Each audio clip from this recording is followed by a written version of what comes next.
Welcome back, everybody, to the Hearthstone Grandmasters Americas Region Day number 2 of Week 1.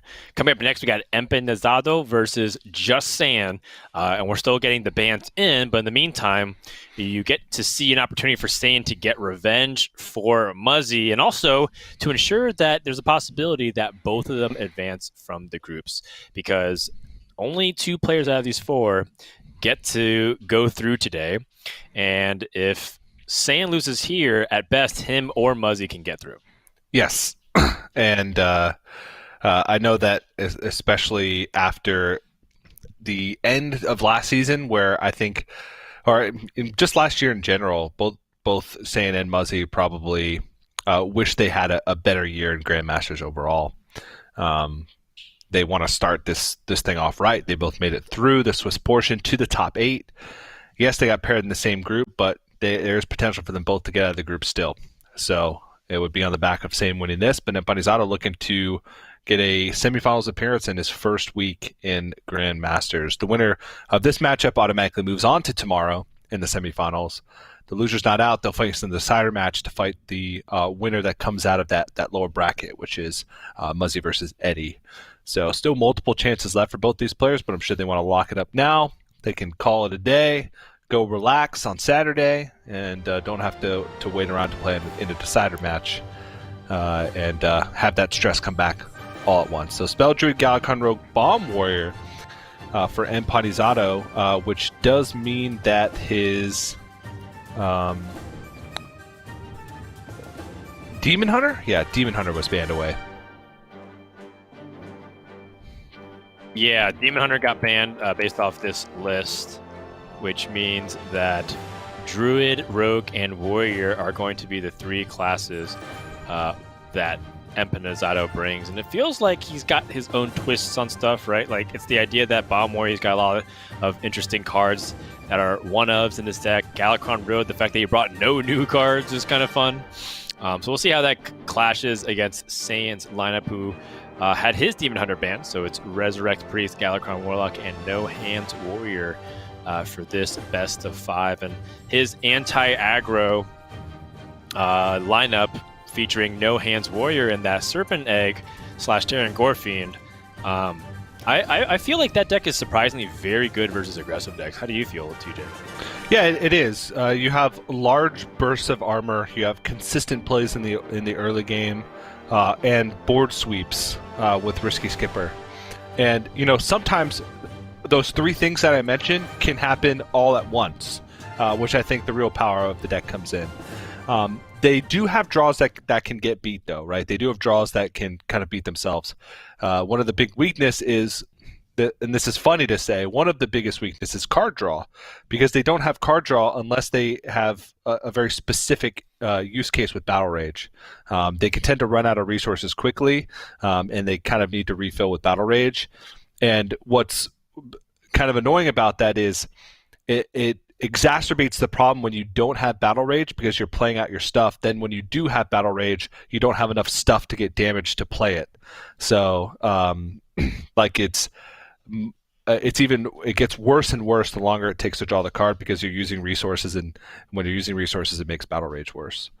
So it's Yes. a long-winded way of saying that it's very feast or famine in some cases, because the entire strategy of the deck and the longevity of it hinges on the fact that Battle Rage could draw so many cards. Yeah, Battle Rage draws ungodly amounts of resources for you. If you start getting ahead on board, you will stay super far ahead with cards like Battle Rage. And we're going to see that potentially come to play here, as Empanizado is going to start things off with his Bomb Warrior, highlighted by a couple of one-off cards that we don't always see in these kinds of deck lists, like Horde Pillager and Kargoth Blade Fist. But they still, and also the Guardian Og Merchant, which I think is a totally fine inclusion. The Blade Storm, I'm still not really convinced. I don't think Empanizado played it one time in the games that we've seen him so far. But they could be for specific matchups that I just have to wait and see for it to line up correctly. And he's still getting the wins, which is ultimately what's important. In these competitions, as much as we'd love to play optimally and have all the right cards, the result is everything. So if Empanizado ends week 1 on wins, and is able to get those 6 points, that's all that you really have to worry about if you're him. Yeah, no, I agree. And it seems like the Bladestorm's in there for specifically Druid, honestly, and to some extent Demon Hunter, because oftentimes they have a board full of 2 health minions. So, yeah, you're right. I don't think he casted a single time across like 2 or 3 Warrior games in his last series, just because there was never a good opportunity. It is a very situational card, even more situational than some removal spells have been in the past, which is kind of crazy. Right, and Warrior, has like a plethora of situational removal cards throughout the years, and I feel like Bladestorm is one of those. I first thought that card when I saw it being revealed to me, I first thought it was more of a Defile effect, and except it turns out it was the opposite end, where I was like, oh wait, actually this feels like you can only play it in very specific scenarios, like if you just want to use it as like a deadly shot type situation. Yeah. But alas, we're going to see this Warrior Mirror, Saiyan versus Empanizado. We call it the No Hands Warrior, but there's a lot of different variants of it. The most important thing, ultimately, is generating tempo and being able to get ahead of your opponent in the mid-game. There's a lot of powerful swings, though, because of things like Risky Skipper. And I wonder if any of those tech cards will once again come to play. Last time we saw Empanizado play a Warrior Mirror, him and Muzzy had a very close duel back and forth, to the point where Empanizado, his only way out was to hope that Muzzy was able to draw one of the bombs he planted earlier, and that's exactly what happened. Yeah. It was a pretty rough pan out, but, all things considered, that was the game plan, right? But yeah, the No Hands Warrior, named after No Hands Gamer, I think that's just the patent on like Super Serpent Egg, Terran Gorfine, Corsair Cash, like those 3 cards. But there's so many variations of it, and Saiyan has an interesting variation of it with the Warmaul Challenger, which Hunter Ace was saying on social media earlier. He thinks is the next card to get nerfed. Warmaul Challenger, the 3-mana 1/12, which. Really? 110, that choose an enemy minion and it battles it to the death. So effectively, you choose an enemy minion and they keep attacking each other until one of them dies. He said that it's powerful because you can do this and play it as a 110 on an empty board, and then buff it with things like Inner Rage and Rampage, and then it's impossible to deal with. It's a 3-mana, and then you buff it with Inner Rage. It's a 3/9. So with 3-mana, 3/9. That's why he thinks it's powerful. Not because of its actual use. To an extent, yes. He did say like it's powerful enough to where you can gain tempo, kill a minion, play and develop a minion. But also just its use of being a 3-mana 110, which is 11 stats. In Warrior, you don't care as much about where the health is or the attack is weighted, because you can kind of balance those out with Inner Rage Rampage. But it's just 11 stats for 3 mana, which is insane. Like, that would be a 3-mana 5/6 if the stats were weighted a little bit differently. Yeah, or a 3-mana 10/1. Or a 3-mana 10/1, yeah. Or a 9/2. Which is also insane. Yeah. So, that's why he thinks it's strong. And you can see, like, this thing's not going anywhere anytime soon. Oh, snap. Someone's gotta lead the charge. Yeah, it's too bad that he doesn't have the Sworn Mercenary, because that would make this completely pop off. But, I mean, this second Captain Greenskin, get out of here. This is so much pressure. Saiyan looks like he's going to absolutely rape Empanizado on the floor here. There's nothing that he can really do to control the state of the board. Yeah. Oh, is Empanizado like kind of dead here? He's pretty dead. Pretty close to it. Yeah. He can play the. What now? Okay, he can play Skipper, Dreadcore. He can play Skipper, Armorsmith. No, he can't do that. Yeah, no, because it discounts the Brute, the Blood Boy Brute. He totally can do that. Yes, but I was thinking he could play Dread Corsair too, but it wouldn't discount the Brute enough. Oh no, he could coin it because it would kill off the Sky Raider, so that'd be 4 damage minions. Exactly. So it'd go back up to 3. Yeah, he wouldn't be able to play it. He can't play both. He could play Sky Raider and the Blood Boil Brute. He'd have to coin it out. Yeah. And I think Desperate Time calls for desperate measures. I think it is something worth exploring here. Yeah.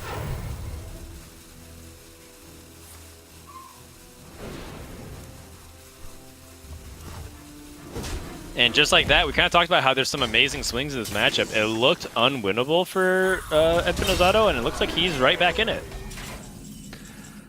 Yeah, I mean, he got some health there. Not the most in the world, because he wasn't able to play much. So how much damage does Saiyan have? Well, he can't inner rage anything because it'll die. Yep. So that's annoying. But he did have 10 damage from hand, it looked like. Or 10 damage total, including the South Sea deckhand. He can Terran Gorfiend, the Warmaw Challenger. It'll come back as a 2/11. Ooh, now we're cooking with gas. Or he could just battle rage and draw 3 didn't cards. take out. Yeah, I'm kind of surprised he didn't take out the Brute, but I guess he's going to use his weapon to do that. Yeah. Takes a little bomb damage. Ooh, Core Chrono Elite, so he is ready to go next turn. Yeah. 12 damage burst from hand. I mean, even more if you count the South Sea deckhand if you hold on to the weapon charge, but I don't know if that's going to happen this turn. But just the Corkin Elite Inner Rage plus Bloodsworn Mercenary. Yeah, can also risky skipper clear. Poor South Sea deckhand. He was so young. Basically a whirlwind from hand. I know. And with a bomb being drawn, Empanizado doesn't have the Blastmaster Boom nearly as powerful as he'd like it to be. No, actually, it's just a 7-mana 7/7 right now. It's a War Golem? It is a War Golem. Yeah. Hey, Blade Storm. Oh, wow. There we go. We get to see it in play. Yeah, it's kind of what I was talking about. It's like a deadly shot type effect. Oh, but that's exactly 17. Yeah, this is 12 damage because you get the Inner Rage and you get to copy it. That's 12. 12 plus 5 is a cool 17. Just Saiyan cruises to a game 1 victory. It really wasn't close, but Empanizado did try to fight back. And that's going to be a 1-0 lead. I don't think Warrior was a deck that was going to struggle this series, though. No. It didn't feel like that to me. No. So, I don't think deck, this is the end of the especially. world by any means. Yeah. There's Saiyan's playing the non-bomb version, which just seems like more consistent against other faster decks. Because you can focus more on just controlling the board and drawing cards with Battle Rage instead of trying to kill them. But it just doesn't have the longevity or the backup game plan of a ton of bombs being shuffled in. But you can see just how powerful it is. And Warmaw Challenger, like that thing just stuck on the board forever and only ended up dying on the second to last turn right before Saiyan killed him. So nicely done. And Warlock Priest left for Saiyan. I feel like his Priest probably going to have a good time against the decks that Empanizado has. Yeah, Empanizado just felt like he was kind of on the back foot, but Saiyan really capitalized on the early game opportunities, and perhaps I should start looking at Warmaw Challenger a little bit more seriously. I first looked at it as like a removal option, but as a tempo option, the Terran Gorfiend, though, I was kind of hoping that play would come into would be a factor for that game, but it sadly does not. No, that card can be really difficult to deal with. Mostly for decks that do have a wide array of removal, it makes it more difficult for Warlocks to go for like Plague of Flames or Crazed Netherwing. Mm-hmm. It gives you layers of threats, which makes it quite strong. Yeah. Also, it's just a ton of stats. Just even if you just play it on a Serpent Egg, because it gives you the 2/3/4s right away, plus another Serpent Egg. It's just a ton of value just with that combo alone. So let's go into game 2. Empanizado is going to re-queue the Warrior. It's going to be a Priest from Saiyan. That is extremely fortunate for Saiyan. because with Rogue on the table, I was really scared to Q Priest, and Saiyan somehow got a good matchup for Priest, if anything. If you look at Priest versus Warrior, it is 14 out of 20 in Grandmasters so far, so a 70% win rate. Priest versus Rogue is a 3 out of 18, aka a 16% win rate. I'm not a mathematician, TJ, but that seems like a big difference. Yeah, it is quite a big difference, and it's a pretty even split between Galakrond and Highlander, so I think it's safe to assume that both variations are favored against the Priest. I think even like Europe is more weighted towards the standard Galakrond than Highlander. So, but this also means that it's a little bit more pressure on Saiyan, because he really wants to win this matchup to push his Priest through so he doesn't have to go up against the Rogue with it. Yeah. And I do wonder if the difference in deck lists will impact it, right? Like, Empanizado has a Horde Pillager, which means that he gets another series of bombs that he gets to shove. Yeah, maybe. Like, realistically, this matchup might go long enough where that is relevant. This Priest is not going to do enough in the early game whatsoever to justify it. Warrior just trying to like throw a bunch of cards in. They can wait for optimal turns. Yeah, I think with the current pan out of the game, the maximum amount of bombs that Empanizado can shuffle is 9. That would be if he got Wrench Caliber from the second Corsair cache, so we'd have 5 charges from those 2 additional from the Horde Pillager, and then 2 more from the 2 Clockwork Goblins. Is 9 bombs, 45 damage worth of bombs. That doesn't even count if he gets another Horde Pillager from Sky Raider, or Captain Greenskin from Sky Raider. Which would add even more damage upon on that. More bombs. Yeah, so perhaps the bomb is a potential way for this to actually work out for Empanizado. Unless there's even more shenanigans from Saiyan. Things like Unsleeping Soul, I look at that and I think, is that relevant at all in this matchup? I don't think so. I look at that card and I say, where did that come from? I had no idea that card existed. There's some use of it, but it's pretty bad. Wow. I thought I was actually pretty caught up on like all the new cards and studied them quite well. I guess I was wrong because that one just slipped through. Yeah, that is definitely not good synergy with your Grave Rune combinations and your Psycho Pump. No. Sure. Yeah. It's supposed to go in silence decks for Priest, so you play like those Ancient Watcher type decks, but there's not many of those anymore. Hasn't really caught on. Yep. So now we get to the first turn where Saiyan can do something meaningful. He could play the Convincing Infiltrator in this position. It does essentially clear the board if his opponent's forced to trade into it. I do like getting it also out into the board because he does have Mass Resurrection, and he might need to just rip Mass Resurrection on 9. And if he waits a little bit too long, he might not be able to play it. Yeah. Problem is that is the only minion he's played. So Mass Resurrection, not the greatest tool for the time being.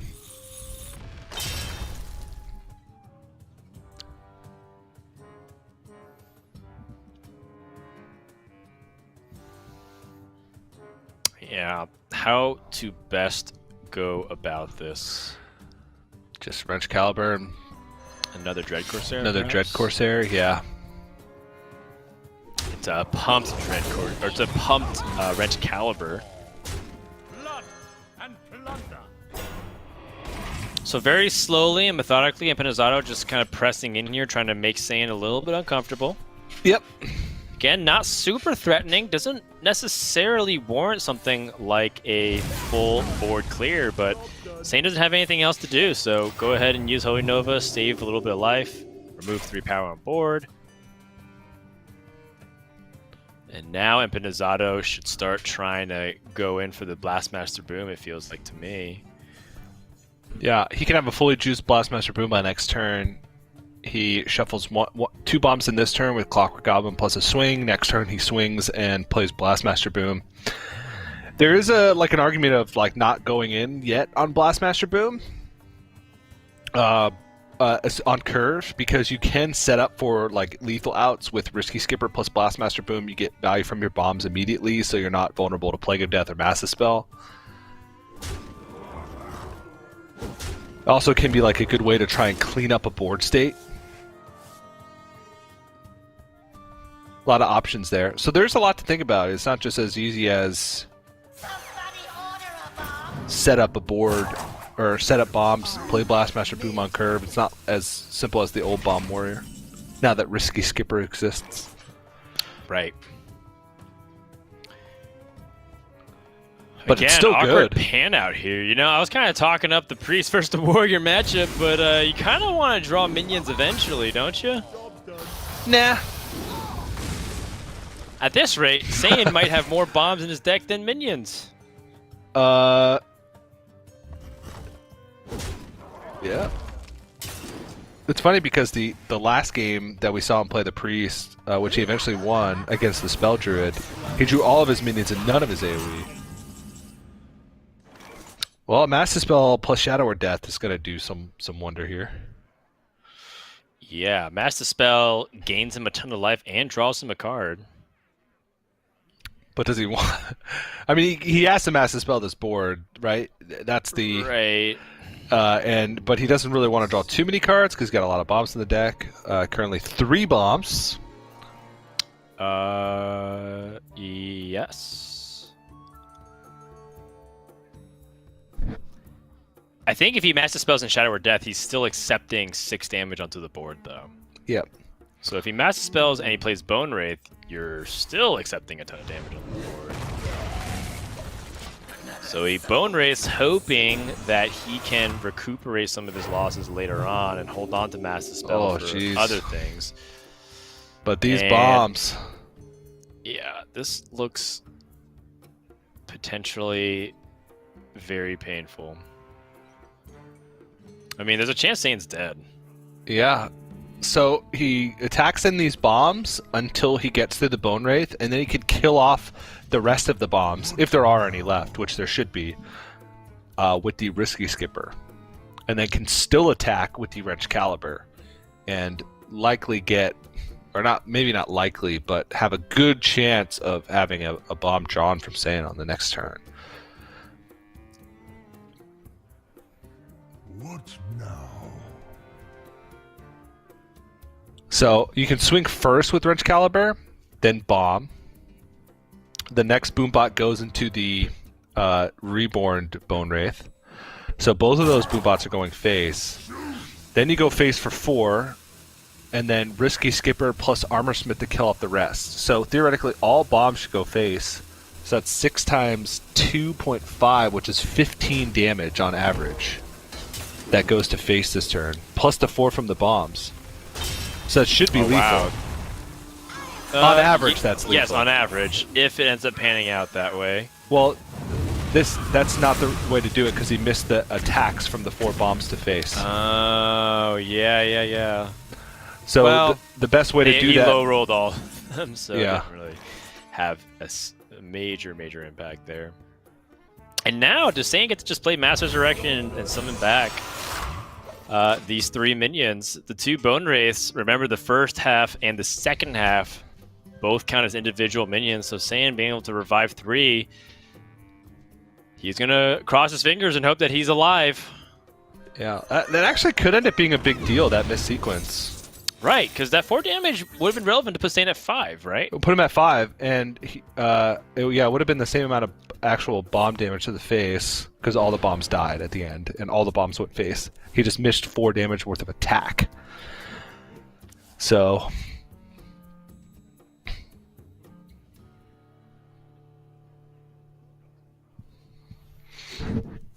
Yep, just trying to make sure to sequence this again in the optimal way. He Could also avoid just dealing too much damage to his own minions if he chooses to play Wrench Caliber, but I'm totally okay with playing more minions here.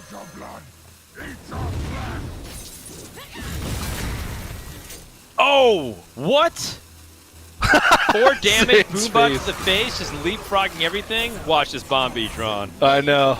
So there are 4 bombs in the deck currently. There it is! And Saiyan rips the bomb. That is the end of the game. Empanizado gets there anyways. And Saiyan just kind of saying, all right, whatever, congrats. Yikes. That was a huge upset in terms of the matchup numbers. Priest is 70% favored against Warrior. And now, more importantly, Priest doesn't escape, and so now it still has the Rogue matchup to be concerned about. Although I guess ultimately Saiyan just wants to corner the Druid. Mm-hmm.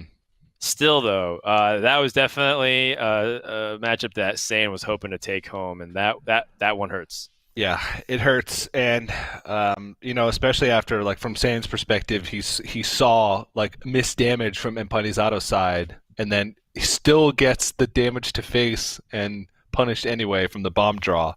That makes it feel even worse from his perspective. So, but those types of things you have to shake off. Yeah, sure, he lost a favorable matchup. That happens all the time in Hearthstone. That's why there's hasn't really been decks that have existed for a long time that are 90+% favorite. I can't even think of the last one that existed. Yeah. Quest Rogue versus something. Yeah, it's slipping my mind as well. I'm sure there's a lot of examples that we probably aren't including as well. But either way, the takeaway mainly to look at right now is that this series got busted wide open. Before, It felt like Saiyan was in a really dominant position, because then if he won, he would have Warlock against everything else, and Warlock isn't super favored versus all the rest of the decks, but it would have given him a fighting chance against the Druid, the Warrior, and the Rogue. And these are matchups that I think that Saiyan is also very well aware that he might face, so probably not happy to say the least, but Saiyan's going to get back on his feet and go for it anyways. Going to game number 3, we have the Priest versus the Rogue. This is a matchup that, like, data-wise, really leans towards the Rogue. I don't know if Priest has a game plan that I'm not aware of that puts him in a pretty decent spot, but having an early curve like this, by early I mean turn 4, probably helps. Yeah. Just having minions to play and put on board does help, because Rogue does tend to get off to a relatively slow start often. Especially without, like, the stealth or secret package, you're really not playing too many, like, high attack minions unless you're going big on an Edwin Van Cleef very early on into the game. But this is looking at even data outside of Grandmasters. Resurrect Priests sit around. It's slightly better against Galakrond Rogue than Highlander Rogue, it appears. At a, like, 43% win rate. But Galakrond, like, Secret Highlander and Galakrond's Secret Period is like 38%. So if you combine, like, our statistics with statistics from Sage as replay, it's bad across the board for Priest. Yeah, it's one of its worst matchup, if not its worst matchup. Well, if you look at the hand of Empanizado, it's definitely one that Priest can manage. Like, Empanizado doesn't have anything that would directly just end the game. The highest tempo generation that he has is Faceless Corruptor. Everything else is just, like, minor tempo options that are okay, but nothing game defining. So this feels doable here for Saiyan so far. But the Faceless Corruptor here is definitely a great start. Oh yeah, especially with the Mermy. Oh jeez, that ends up being perfect because you get the Death Rattle for the Mermy. Right. You can just push the damage through and still have quite a strong board hacking away here. Yeah, that being said, though, things like the Holy Nova and the Breath of the Infinite, very nice to have. If you're saying you got to evaluate, you know, am I playing things like the Breath of the Infinite, or am I just staying on curve? I think there's just too much upside to playing the Breath of the Infinite in the sense that you just take off 6 power on the board, which is a lot. Yep. And you still get to play things like Cartouche Defender and Convincing Infiltrator before you hit like Mass Resurrection turns. Oh wow, what an awkward turn for Empanizado. Well, he can go with the Devoted Maniac. He can actually go Devoted Maniac, play the Lackey, and step it. So that way he sets up for a turn 6 Hearthstone Togwaggle. Yeah, and I kind of wonder, is it really important for them to get a turn 6 Togwaggle, or is it perhaps a matchup that they can take their time and wait? Well, he's playing the normal Galakron Rogue, and he also has Questing and Edwin. Well, of course he has Edwin, but he has Questing. So I think this matchup specifically, he's got a little bit less, like, overall, just, like, straight-up value. It's more of a giddy up and go. I think you do just want to kind of pressure him as much as possible. Is the upgrade from 4 to 5 bigger than the upgrade from 5 to 6? Meaning, like, possibly. Is it better for Witchy Lackey to go for on the Devoted Maniac? I haven't done the math on it yet, but they're on average historically throughout Hearthstone, like 5 to 6 isn't super powerful, because usually around 6 it starts to create like better effects, and you have that 5 mana stat line, right? So you have things like Sunwalker and Hogger, and I mean, you can name all the minions you get off of Power of Creation. But recently, it's been experiencing power spikes with things like Evasive Worm, Gyrocopter. Those are all like really good 6-drops to get. So I feel like 6-drops are back to being like really good. And I feel like a lot of 5-mana minions tend to be just like, you know, around that 4, 5, 5 range. I might be missing something though. No, I'm really I think high on based off of 6. feeling, Yeah, I agree with you. yeah. Basically, what I'm trying to say is the 6-drop stocks are going up. Stonks. Empanizado really doesn't know how to go about the ordering. Of It's this just turn. awkward because of the It's Convincing so Infiltrator. uncomfortable. Yeah, exactly. It's so uncomfortable. I probably would have attacked in with the 4-drop, the Stowaway,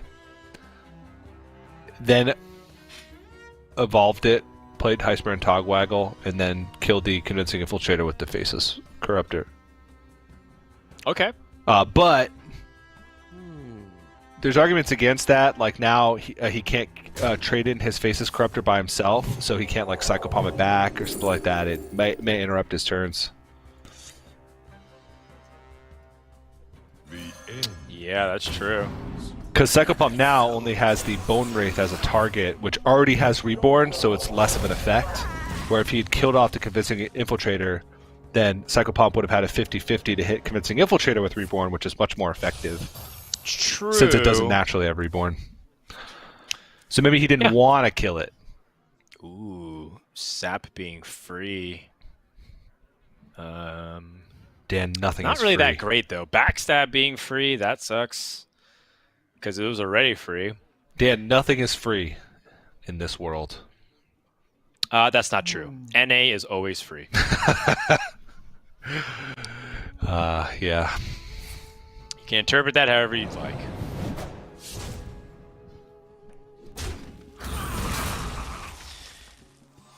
Well, Sap here on the Convincing Infiltrator, that... I'm not sure how to feel about that. I mean, I do understand that we want to push damage here and we want to preserve our board. I guess it is the turn before your opponent can play things like Plague of Death. And again, it's like what you're saying, you're not putting it into the Resurrect pool. So totally down just for the immediacy of it. You know what? You're also putting out a lot of damage. I do like this play now that I've seen how it played out there, and it could have been way better if he even got a meaningful 6-mana minion off of that. But Priestess of Elune is not really doing anything. Yeah. And again, would it be better to go from 6 to 7 with Black Knight, or 5 to 6 with the Stowaway, or 4 to 5? 7 got improved a good amount with their set. 7 is the best mana cost for taunts these days. Yes. That is true. Empanizado is considering about what turn 9 looks like. If Saiyan plays things like Plague of Death or plays Master's Erection, those are really high impactful moments. Saiyan unhappy to see the second sap, obviously. Needed his minions to die. This Galakron draw off the Kronks could also be very impactful, given that Empanizado does have some other really powerful cards. But looks like he's just gonna hold on, just show restraint a little bit. Yeah. His Galakron's not fully invoked, so I think he's hesitant to try and rush it out, knowing that he probably wants the 5-attack weapon and will also probably want the Kronk's effect post Galakron. So I think he's okay with just trying to find other avenues to victory. Vasaborm. Okay, so that gives him some proactive plays to be able to kind of push through. But Saiyan's at 8. And you can kind of see just how tough this matchup can be, because one thing that Rogue does well is clear a board and add to a board and kind of just chip away at you. The saps just have made Saiyan's life miserable so far this game. Yeah, the second sap is backbreaking. But Saiyan's not dead. Plague of Death, just clearing it off, saying, you know what, just hope that he doesn't have too much to rebuild off of. But when your opponent plays the Draconid Lackey, or Draconic Lackey, it's very high chance your opponent has like at least a threat to play.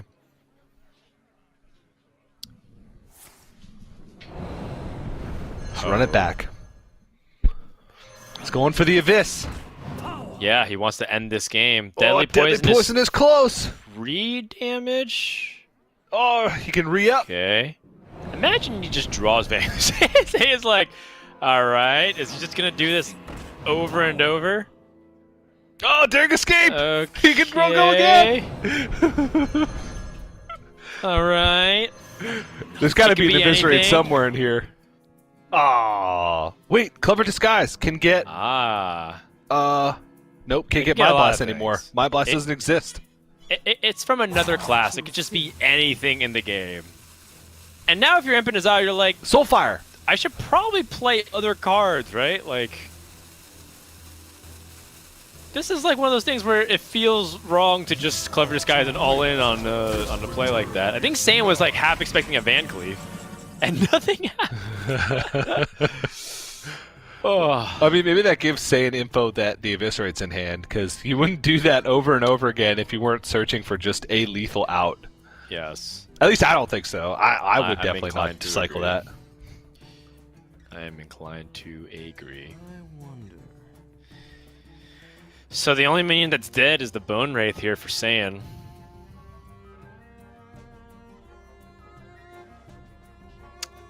He could Holy Smite and go for a Galakron. That's one play that I see. I think another option is to go for the double taunt. Yep. Now that you've seen the saps and you've seen pretty much most of the tricks up the Rogue sleeve, you feel pretty safe about it. But Clever Disguise could end this game, like we said. And there also is Yeah, there also is the Lackey opportunities to end this game.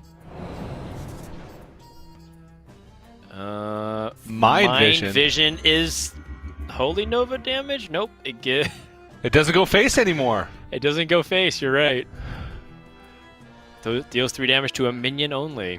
That is a change to the Priest Classic set, which is new prior to Ashes of Outland. Empanizado could go for Evil Evil Miscreant to try to find the lackeys to get him the damage, but now this doesn't look like a turn that Empanizado can end the game. And it's so interesting to me that Empanizado's kind of been playing as if he has to find lethal the next turn when he's at 30 life and his hand's full and his opponent's at 8 life with no board. It just feels like, quite candidly, it feels like he might be overreaching here to try to end the game. Maybe, but he's also continuing to develop boards, right? Like, he has a 5-3 and a 6-4 going into Zayn's turn. He's still setting up lethals. Sure. It felt like he could have done that a little more efficiently, though. Like, because he had a Kronks in hand. If he knew he was going to play Kronks, couldn't he find ways to invoke? And then invoke Galakrond means that you draw more cards, which in your deck draws more damage usually, or other tempo options. It just seemed like Empanizado... I totally understand what he was trying to do, and I'm just saying that it's just funny to me that he was acting as if he was in a desperate spot, but it felt like he was totally fine to me. Oh wow, double Nova, okay. Which leads me to believe that he wants to hold on to this hero power. That's why he's had like a couple like solid Galakrond clears for the past few turns, like Holy Smite Galakrond, but he didn't trust being at that low of a life total, especially after the display he's seen from Empanizado, who just looks like he's fishing for damage. It's like, did he discover like combo damage and I just don't know? Oh, after Dwarven Archaeologist. Oh, okay. I was thinking Transmogrifier. That's pretty fun. Oh yeah, Transmogrifier is way more fun than Dwarven Archaeologist. What am I talking about? Yeah. Empanizado, think what Brian Kibler would do. That's what I often do in my life. No, now you got to play Galakrond. Aw, wait. Actually, I've never seen that 0? interaction. Yeah, would it keep the cost discount? I don't know.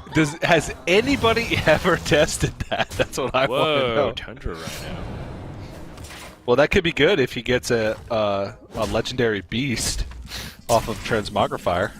I guess. I feel like that's like the combination that like Regis Kilbin knows about. Yeah. You got the Bone Wraith. All right, here we go. We're gonna get a legendary. Yeah. What legendary will it be? He transforms whatever he drew into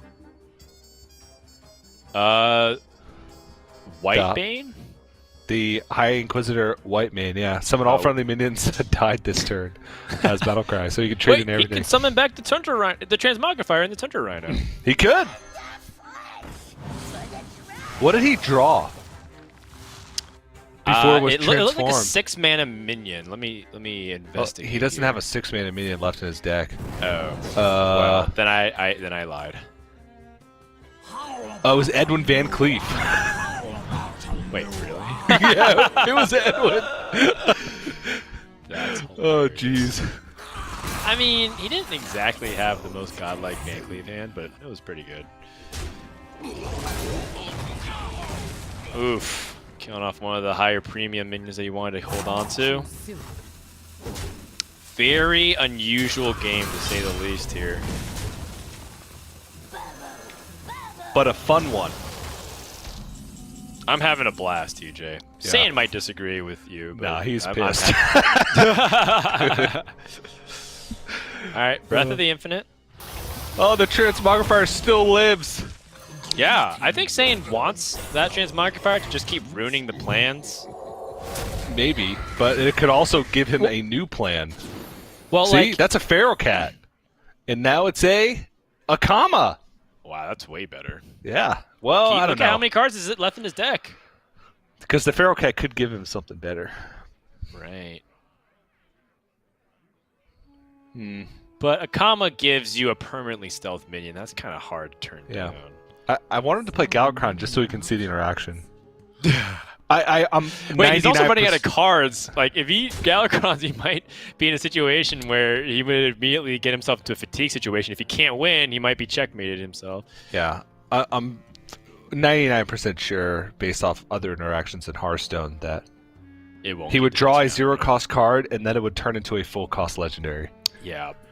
All the more reason to trade in the Transmogrifier And then resurrect it. And then resurrect it? No, you can't. You can't. Because you can't play Galakrond the same turn. No, but he can still Wait, he's gonna resurrect it? Yeah. He is! What is this game? Okay, Oh, that's a good. big pickup. That is a big time pickup here for Saiyan. He knows saps are gone. So Grave Rune. Is a wants it transmogrifier to going to die? bite the dust? Nope. I mean, Saiyan knows that Galakrond was drawn, but he's hoping that like Flick or something ends up getting transformed. Also, I have never played with Transmog Lucent Bark. That was a Shield of Galakrond that got Yeah. turned into a Lucent Bark. Do you know if Transmogrifier shows the card that got transformed? Yes. Okay, I haven't played with that. Because I'm using the deck tracker to figure it out myself right now. Wait, no, I don't know from his side because I'm spectating both people. It may not from Saiyan's perspective. I'm not sure. Right, that's what my question was. Yeah, no, I don't know. Is he Okay, going to kill so- it finally? I think Saiyan should go for Galakrond here. I think it'd be too risky to pass here and just not do anything. All right, well, if he goes for Galakrond, then either way the Transmographer dies.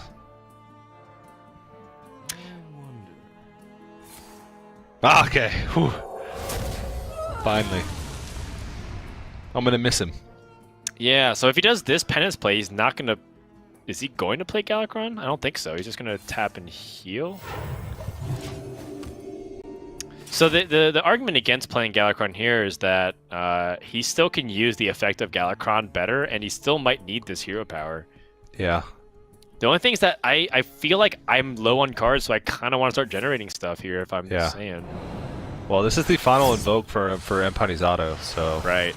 Also, he knows that Flick is in the hand, so it would kill his own Convincing Infiltrator as well. Yeah. So here we go, Galakrond. Ooh, Akama Prime, 0 mana. But honestly, this wasn't super impressive of a Galakrond pull here. 2 cards were already dirt cheap.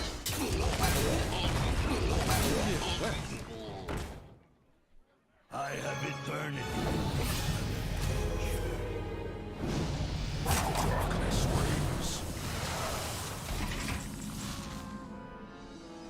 Oh boy, that could be a potentially massive draw, or it could also be a complete dud. What ends up being resurrected here is the key. A lot of bone rates have died this game. But so have 2 Psychopomps. Yep, exactly. Well, that's what I meant. Like, Bone Wraith's Psychopomps are like the low end of what he wants. Yeah. And he's really looking for Convincing Infiltrator and Cartridge Defenders. Yep. Alternatively, he could just play Galakrond, wait a turn, and then play Mass Resurrection to try to draw the board in more.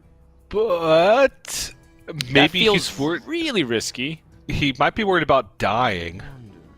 Let's say Right. Galakrond hits the Akama. Saiyan should know that there's a Shadow Step left. Okay, he gets 2 Convincing Infiltrators, so that's good. Right. Which means that these 2 minions, two of the minions will die. Flick will get a lot done here, but there's a chance that this Questing Adventure and this Akama dies anyway, so Empanizado is going to load up the board. Shadow Step. Let's go again. He's gonna do it again. Why? But wait, whoa! There's a lot of great Shadow Step targets here. Okay. Okay, yeah, he's trying to protect his. I like yeah. this. I like this. I also, you could have also convinced me to Shadow Step the Sir another- Finley? and just get an upgraded hero power. Yeah. Who needs lackeys? Just get, I don't know. What? Get the Demon Hunter hero power. Just deal 2 damage every turn. You know, You're not giving I up don't lackeys. hate that. I don't hate that actually. I think that would have also been a viable strategy. I don't know about that. And He would have after needed all like of tank this- up to. No, tank up would have never have outpaced fatigue. I can't even think of a single hero power that's better than lackeys. Lackeys is just good. And here we go. The Flick, saying nose is in the Well, hand. the questing is alive. Yep. I mean, it's very likely the Questing survives. And Saiyan doesn't have any board clear here. Shadow Madness. Wait. You have best.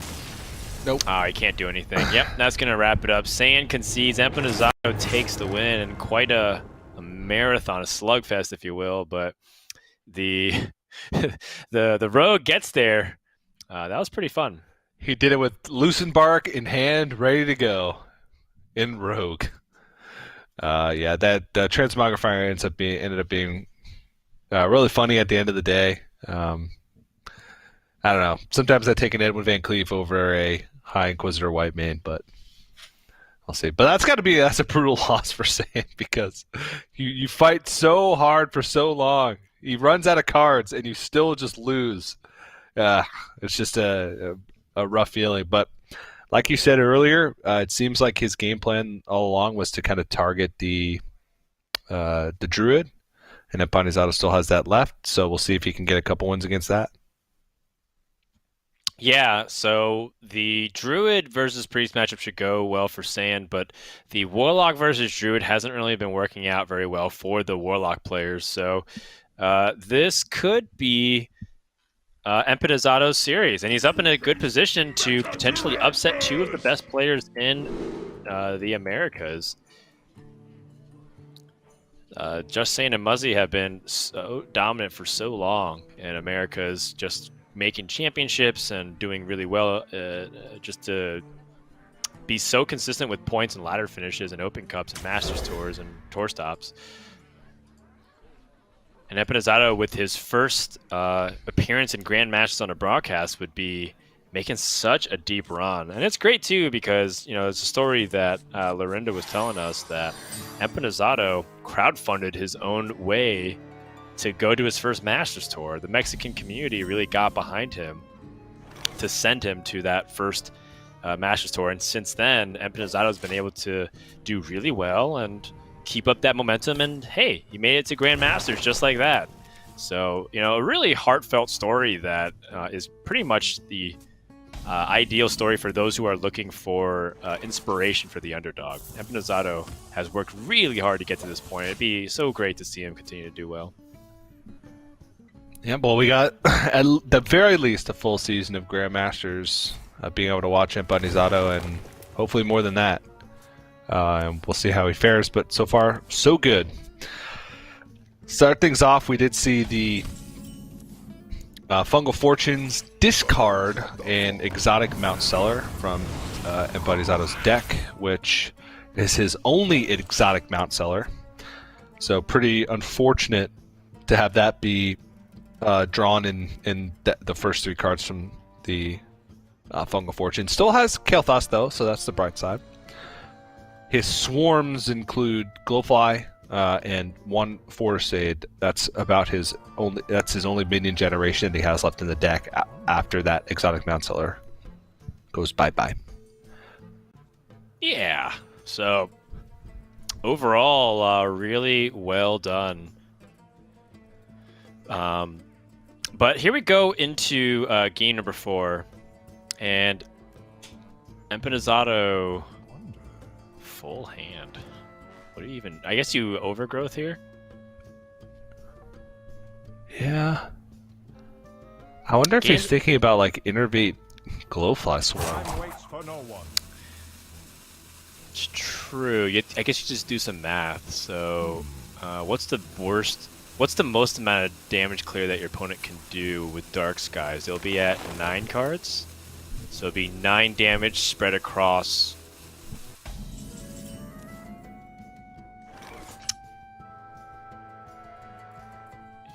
Yeah, you'd be able to survive a Dark Skies, but if your opponent had Dark Skies and something else, they would clear it off. And I think that's not worth it. I think it was just debating on whether or not it was worth to take the risk. Yeah, and you have Kael'thas in hand, so why not ramp?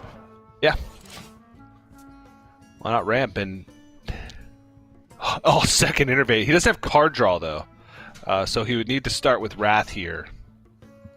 If he picks up some form of card draw, I imagine we're going to see a Kael'thas turn.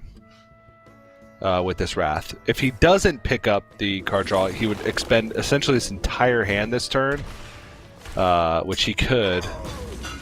Well, there's Moonfire, so he could just build a board, but I think just Glowfly Swarm here, maybe get out of removal, and then go with Kael'thas next turn, hope he picks up card draw. But he could go Innervate Kael'thas, Glowfly Swarm, and then Moonfire, Innervate, Power of the Wild, and then Iron Bark, Gift of the Wild. He would literally spend every card in his hand except for Crystal Power. Yeah, and you can see that's not what Saiyan wanted to see. He was like, I really was hoping you wouldn't do something like this. Oh, he can actually use the Crystal Power too because he has the mana left over. So now he goes Crystal Power and then goes Iron Bark, plus Power of the Wild. Jeez, oh what gosh. a turn. That's every card.